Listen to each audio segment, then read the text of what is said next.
Ya, Assalamualaikum warahmatullahi wabarakatuh. Kami dari mahasiswa Universitas Paramadina, program studi Falsafah dan Agama, ingin melaksanakan sosialisasi terkait investigasi kita pada mata kuliah anti korupsi. kami akan mengangkat studi kasus tentang parkir liar yang berada di Taman Ismail Marzuki, Jakarta.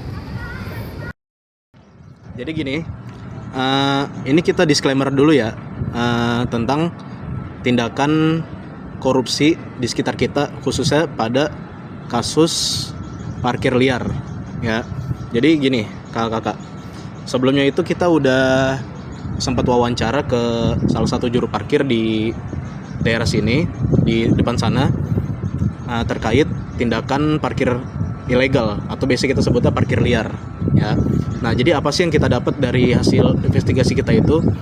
Nah, itu jadi kita punya beberapa data yang mungkin jadi pengetahuan kita semua, tujuannya untuk kita menjauhi tindakan korupsi di sekitar kita ya.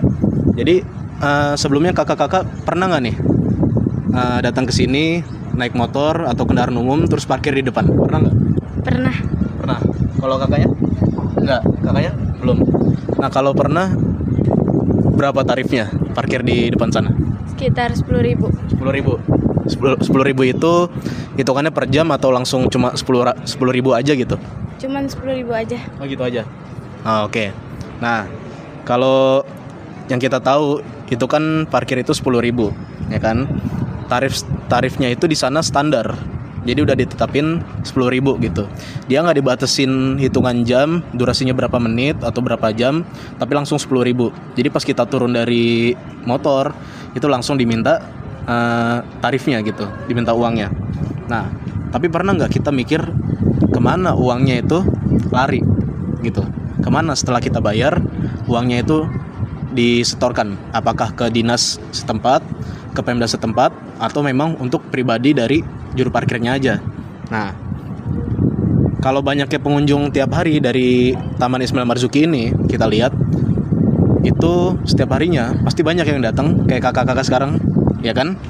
Nah, kalau kita lihat dari data Dishub DKI Jakarta tahun 2023, potensi kebocoran uang parkir liar ya di Jakarta itu bisa tembus berapa? Tahu nggak? Tahu nggak? Ada yang tahu nggak? Nggak ada. Nih, jadi saya kasih tahu. Jadi kalau kita lihat dari data itu, kebocoran uang parkir liar yang ada di Jakarta itu bisa tembus 2,3 triliun rupiah per tahunnya. Gede nggak? Gede kan? Nah, jadi itu dia. Kita kadang suka parkir terus asal bayar, tapi kita nggak tahu kemana uangnya. Nah, uangnya itu bocor. Jadi dananya itu yang udah kita bayarin itu bocor 2,3 triliun. Gede nggak? Kalau kita lihat realitasnya di lapangan, itu nggak semata-mata kita nyalahin si tukang parkirnya ini. Kita nggak bisa nyalahin dia sendiri ya. Contohnya tukang parkir yang pernah kita wawancara sebelumnya, itu beliau kerja dari pagi sampai malam, sampai tutupnya tempat ini, itu dapat penghasilan sekitar 50.000 sampai 80.000 per harinya ya. Itu per hari. Itu pun bagi beliau itu cuma cukup untuk yang makan sehari-hari aja. Jadi beliau tuh urusannya perihal makan hari ini atau enggak, bukan masalah tindakan ini melanggar hukum atau enggak. Nah, itu dia. Jadi kita nggak bisa nyalahin sepenuhnya kepada juru parkir yang ada di depan sana ya. Tapi kalau secara hukum ya, kita perlu ketahui nih, secara hukum tindakan itu tetap disebut melanggar hukum, tetap salah dalam mata hukum, seperti itu. Nah, kenapa kita bisa bilang itu melanggar hukum? Itu dijelaskan dalam Undang-Undang Nomor 22 Tahun 2009 dan Perda DKI Nomor 5 Tahun 2014, yang di situ dikatakan semua aktivitas parkir harus punya izin resmi dan harus setor retribusi ke kas daerah. Nah, itu kalau misalnya parkir liar itu nggak setor retribusinya ke kas daerah, berarti di situ ada kebocoran dana parkir. Berapa tadi? 2,3 triliun. Nah, itu dalam setahun. Ke situ larinya.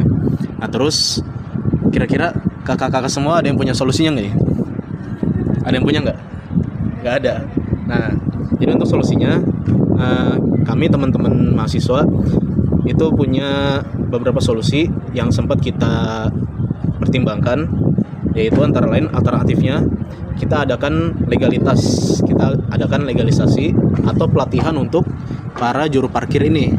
Jadi sekalipun mereka nggak resmi, tapi setidaknya mereka punya pelatihan dan ada kerjasama dengan pengelola tempat Taman Ismail Marzuki ini. Itu yang pertama. Kemudian harus ada pengawasan dari pemerintah setempat, entah dari dinas atau dari Pemda setempat. Jadi perlu ada pengawasan juga, ya. Nah, yang penting dan yang paling penting ini itu solusinya dari kita sendiri sebagai warga negara, ya. Solusi dari kita sendiri itu kita harus sadar kalau tindakan parkir liar itu termasuk tindakan yang koruptif, sekalipun itu tindakan yang kecil. Benar nggak?